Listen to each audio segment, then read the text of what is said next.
आज हम डिस्कस करने जा रहे हैं जो हमारी नेक्स्ट पोएम है वो है डैफोडिल्स। और ये भी विलियम वर्ड्सवर्थ द्वारा ही लिखी गई है। और जैसा कि हमें पता ही है कि जो विलियम वर्ड्सवर्थ हैं वो एक रोमांटिक पोएट हैं और वो नेचर को पसंद करते हैं। तो ये पोएम भी उन्होंने जो है नेचर पे लिखी हुई है। डैफोडिल्स एक फूल का नाम है, एक फ्लावर का नाम है जिसकी सुंदरता में उन्होंने जो ये पोएम है वो लिखी है।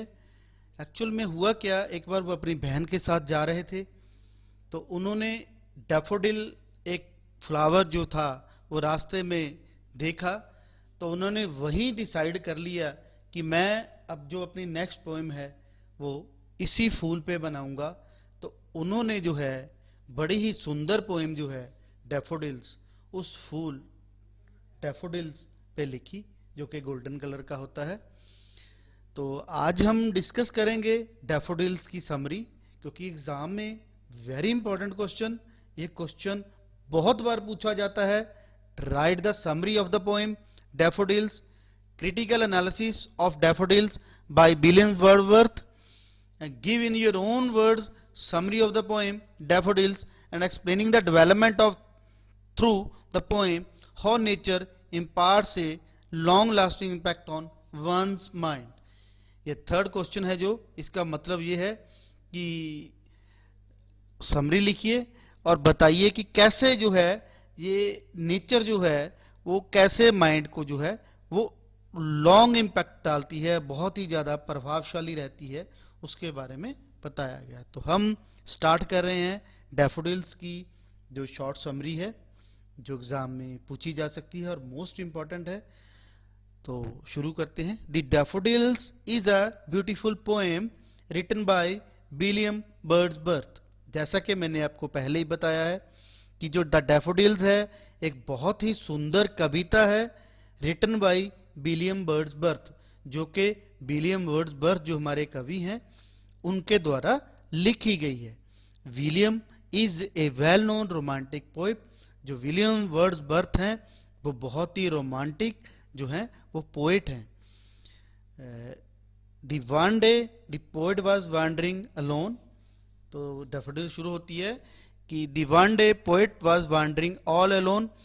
जो पोएट है वो अकेला इधर उधर घूम रहा है। ही वॉज लोनली, वो इतना अकेला है। As single cloud in the sky, जैसे कि कोई बादल जो है वो आसमान में इधर उधर टहल रहा हो, ऐसे लगता है। उस तरीके से जो है वो टहल रहा है। ऑल ऑफ ए सडन, अचानक ही सा a large number of daffodils.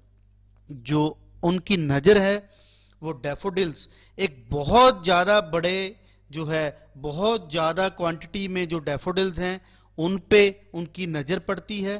There bar ground coloured, golden coloured, जो वो थे वो एक गोल्डन कलर में थे। एंड लुकिंग वेरी ब्यूटीफुल, और बहुत ही सुंदर लग रहे थे।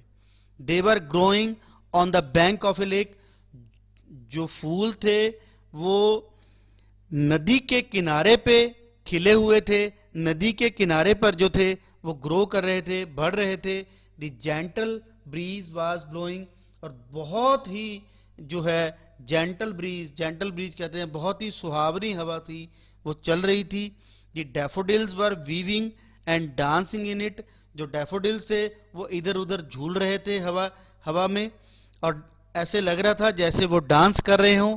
ही टुक डैफोडिल्स एज एन एग्जाम्पल, उन्होंने डैफोडिल की जो एग्जाम्पल है, because he is a flower.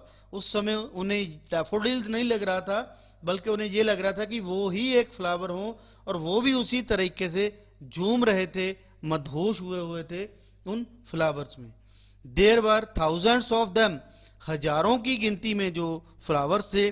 They were as many, वो इतने ज्यादा थे। As the shining stars that twinkle in a milky way, जैसे मिल्की वे आसमान में सितारे चमकते हैं, इतनी ज्यादा क्वांटिटी में सितारे होते हैं, उतनी ही क्वांटिटी में जो फ्लावर्स थे उस जगह पे थे। The poet saw numberless daffodils at a glance. Poet ने एट ए ग्लांस होता है एक नजर में, पोएट ने एक ही नजर में इतने ज्यादा डैफोडिल्स देखे, the waves in the lake were also dancing joyfully. ऐसा लग रहा था जो वेव्स थी, जो लहरें थी, वो भी उनके साथ जो थी डांस कर रही थी। In such a happy company of daffodils, company in such a happy company of daffodils, daffodil की कंपनी के साथ the poet was feeling so happy. Poet भी जो था वो बहुत ज्यादा खुशी महसूस कर रहा था। ही वॉज सरप्राइज, वो हैरान था eight there beauty and happiness, उनकी ब्यूटी को देखकर, उनकी सुंदरता को देखकर और उनकी खुशी को देखकर कि कैसे वो खुशी से नाच रहे थे। The memory of the beautiful sight of daffodils has become a source of permanent Joy for the poet. जो ये मेमोरी थी, जो ये यादस थी, वो एक परमानेंट जॉय, एक पक्का जो जॉय है, पक्की हैप्पीनेस की, उसका जो सोर्स बन गई थी। When ever he lies on his bed, जब भी पोएट अपने बेड पे लेटा होता था सैड मूड में, द सीन ऑफ डैफोडिल्स, वो सीन जो डैफोडिल्स का उस समय पोएट ने देखा था, कम्स बिफोर हिम, उसके आगे आ जाता है। It gives him great pleasure, और वो उसे बहुत ज्यादा खुशी देता है। तो इस तरीके से जो है पोएट ने बताया है कि जो हमारी जो मेमोरीज होती हैं हैप्पीनेस की या जॉय की, वो हमें जब हम सैड मूड में होते हैं तब उस समय भी वो हमें जो है वो खुशी देती हैं। Thank you students so much.